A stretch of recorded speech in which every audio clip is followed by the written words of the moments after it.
Today I want to take a look at making color decisions in our painting with the idea that we don't have to follow the photograph. We don't have to copy the photograph. We've got all the colors on the palette, the idea of the color wheel, and we can make decisions based off of that. And what colors will give us the best sense of light or best atmosphere or depth. Again, instead of just copying the photograph. All right, today I want to talk about making color decisions on our painting. And I have a 16 by 20 painting that I'm pretty much done with. And the palette over here, this is my image that I'm painting. It gets a little blown out value-wise on the iPad, but you can see I made a lot of changes, got rid of stuff that really doesn't have anything to do with the subject, like this plywood board over there, and getting rid of some of the detail in the middle ground and background. So you can see I zoomed in a bit more, which is always a good idea working with references. And I tend to take a big, wide view when I photograph. Then back in the studio with thumbnail drawings, I'll zoom in and get rid of stuff that doesn't matter. So replace that plywood over here with, you can't see, I kind of cut this off a little bit, the fence over here, and simplified a lot of the clutter in here. So I'm going to talk about why the color choices, because there's a lot of options color-wise. You don't have to follow the photograph. The photograph is actually in October. Colors just haven't turned quite a lot yet. In some areas they had, but not here. They're still somewhat green. So it can always push it a bit more one way or the other color-wise. But I have a lot of green, so choices for green. In other words, I don't want all these greens to fall into the same green. They can all look the same and kind of flatten out the painting. Same thing with some neutral areas. I got the dirt, which is kind of a neutral color, a warm, muted color, a darker, cooler color here for the shadow. And the neutrals on the barn, rooftops, tree trunk over here. So thinking through color choices that I have for that, or decisions I have in my palette to mix and come up with a variety here. And this is my palette over here, the titanium white, cad yellow light, yellow ochre, cadmium orange. Now this is the light red from Winsor Newton. It's a little bit like Indian red. And then burnt sienna, alizarin crimson, ultramarine blue. This is a light gray from Daler-Rowney. It's actually just dioxazine purple with a little white in it, so it's a nice convenient color modifier. This is viridian hue. Then I have a yellow green and a phthalo blue. And my yellow green is also a convenient color. I got a empty tube. It's from Jerry's Artarama. You can also get them from Utrecht. But it's empty and you can fill in and then crimp it and roll it up. And that's what I have here. And this phthalo blue and cad yellow light. So I got the phthalo blue here and cad yellow light. I don't have to tube it, it's just convenience. Moving from the Southwest, where rarely did I ever use a yellow green like that. I do here in the Southeast. A lot more green, so it comes in handy. And I used it also in here. The light red takes the place of cad red medium, which the last few years has just been sitting there and drying up. So haven't had much use for it. So a light red is, again, more of an Indian red, is an earth red. So it's red with a tiny bit of yellow and blue in it, similar to burnt sienna. Some burnt sienna here, add a little white to it. But the burnt sienna is a little more harsh, a little stronger color. And then the light red, which is, again, kind of an Indian red. It's a little bit cooler. You can see isn't quite as harsh as the burnt sienna. And that's in place of, the light red, it is in place of cadmium medium, cad red medium or cad red light. To me, that's just more useful red right here, along with the burnt sienna. I still need the burnt sienna. Burnt sienna is obviously more of an orange red, a muted orange red. And this is more of a red that's not as intense and as strong as cadmium red. So it kind of fits nicely between the orange and the burnt sienna. And then the crimson, my other red, is obviously more of a reddish violet and a bit more of a cleaner color, whereas these two are not. They're more earth colors. So that's where I am with the red right now. Every once in a while, once a decade, I'll throw on a color and try it out. Sometimes it stays, sometimes it doesn't. So when I look at the greens here, my goal is to have a variety of greens. And in the photo, I don't know if you can see it well enough or not, but there's a darker, a little bit more on the green side and blue-green, and then a lighter, a bit more on the yellow-green side here. Then I want a different green over here. So thinking in terms of variety more than anything else. And also that the sunlit greens are going to be warmer, more yellows and oranges, and the shadowed greens are going to be cooler, more blues and blue-greens. So when I'm looking at my options here are yellow-green with ultramarine blue and cad yellow. Again, this is for the light on more of this area of the tree. And that's cad yellow, light, and blue. About the value that I want in there. Exactly the value. And you can see the difference now when I start, again, with the idea of a color from the color wheel. I want this to be yellow-green. My other option is my yellow-green that I have mixed up. Phthalo blue with cad yellow. And that's a bit more on the green, so I'm going to add a bit more yellow. You can see the difference because it's a bit lighter also, but it's also a bit more intense. Let me use it straight from the tube here to get it more of that value. Bit more intense. This is a bit more muted because ultramarine blue has a tiny bit of red in it. So it's kind of like blue and yellow with a little red, and that's going to make it more muted. The phthalo blue does not have red in it. It's more of a bluish green. It has maybe a tiny bit of, well, it doesn't have yellow in it, but it's a warmer blue. So adding that with the cad yellow light gives me a stronger, more saturated yellow-green, which is what I have mixed up here. And again, it's just convenient. I can always mix it, but I'm using a lot of it, so putting it in a tube makes it a bit more easier. Then I could use orange. If I want to modify either one of these, and you can see it's been modified a little bit, a bit more orange in here, not as much there. Bit of it there, a lot more yellow and orange up in here just to change the color up. Trees were starting to change a little bit. So I could take some of this orange and just put it on the edge and move it in, pull it out a little bit. So I have a range from definite orange, orange with a little bit of yellow-green, more yellow-green, and now I'm just muting the yellow-green. And here I'm muting the orange. So this isn't very thick. Thicker paint works a lot better to see the stronger color. Then the same thing over here. Could use orange to mute this a little bit more. And I always want to get that modifying color, whatever color I'm using to modify the pile of green, I want it roughly the same value. So don't just grab a bunch of it out of the tube and put it in there. Get it the right value first, or at least close.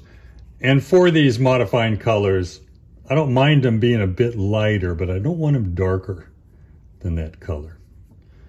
Then I can add a bit more of a, and there's not a big difference in these colors.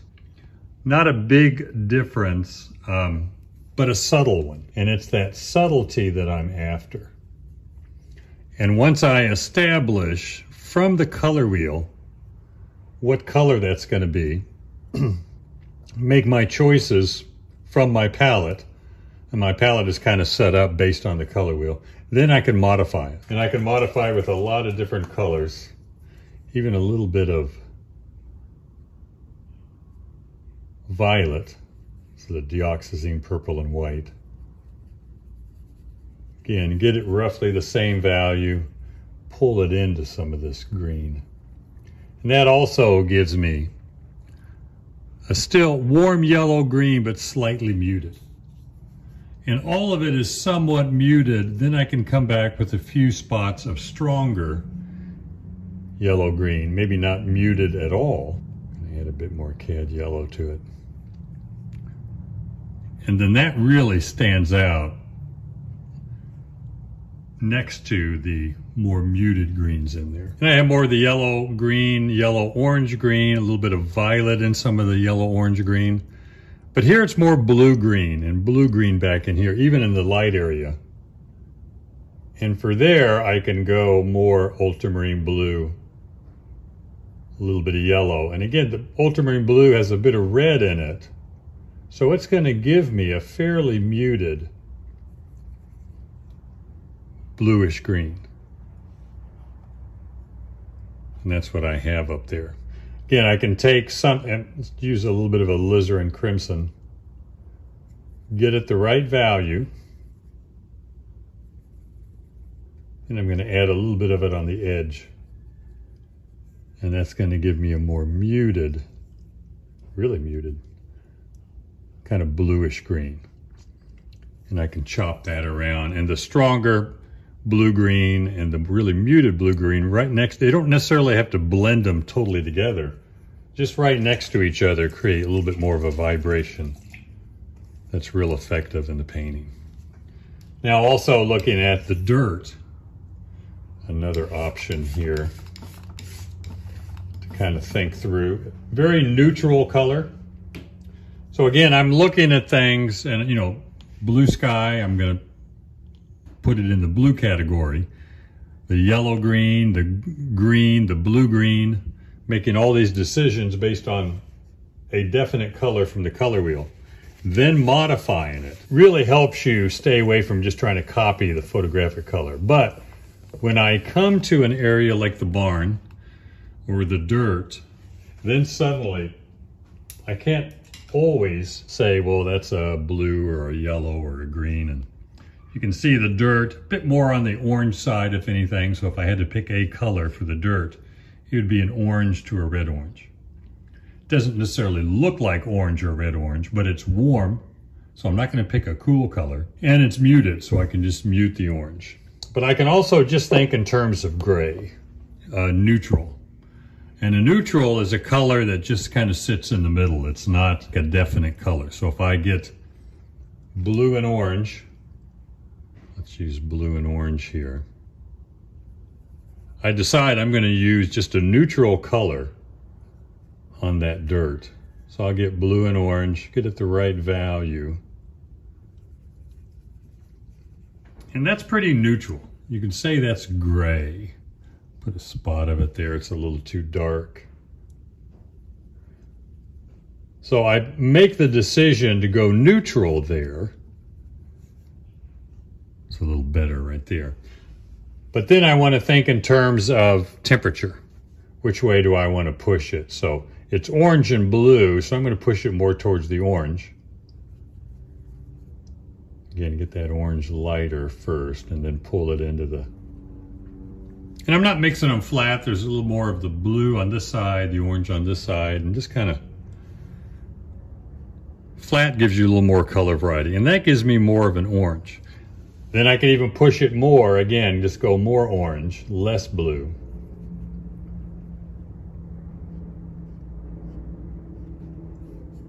And then color-wise, I can go different directions, maybe a little bit of yellow, because I have it pretty neutral, so if I get the yellow in there, all it's going to do is warm that orange up even, or not orange, that warm gray up even more. Let's add a bit more orange, chop it in there. And that's how I came up with that color. Then I added some, again, just variation of color within that area. I did add some yellow green. So I can lighten the yellow green, add it to the neutral mixture and let some of that yellow-green affect the warm, muted color. Same thing with the shadow. I can say in the photograph that that shadow is a neutral color. Easy to pick blue or blue-violet, actually, but I can still go neutral if I want. And let's stick with blue and orange, just darker.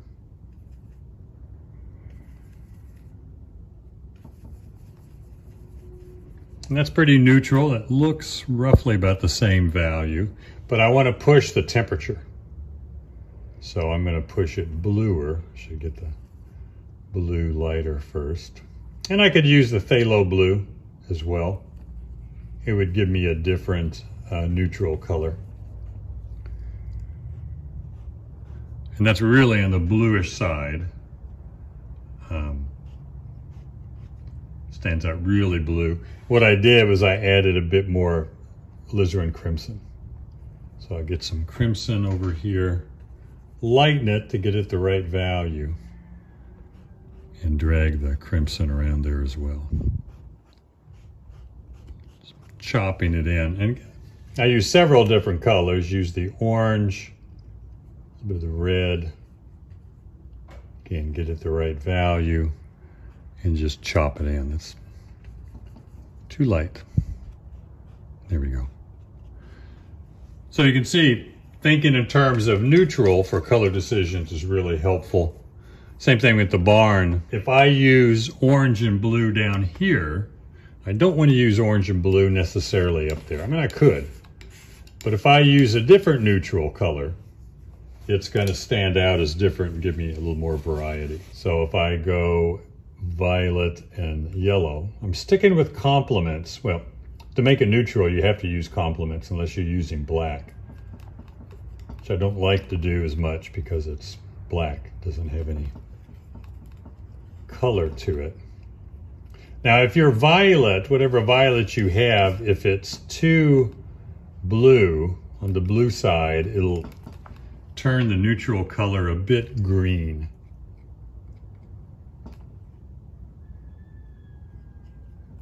Get it lighter here.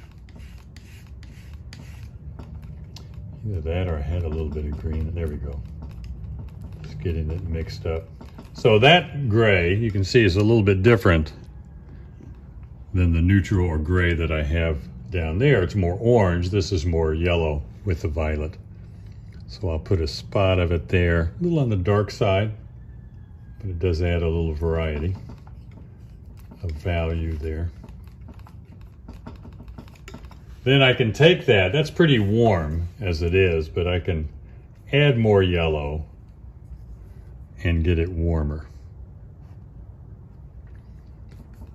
And or I could add violet and get it a little cooler. I don't want it too cool because it is sunlit.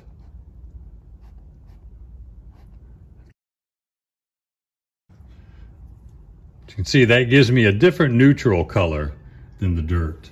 Same thing with the tree trunk, which we can't see quite as well. Let me scoot it over.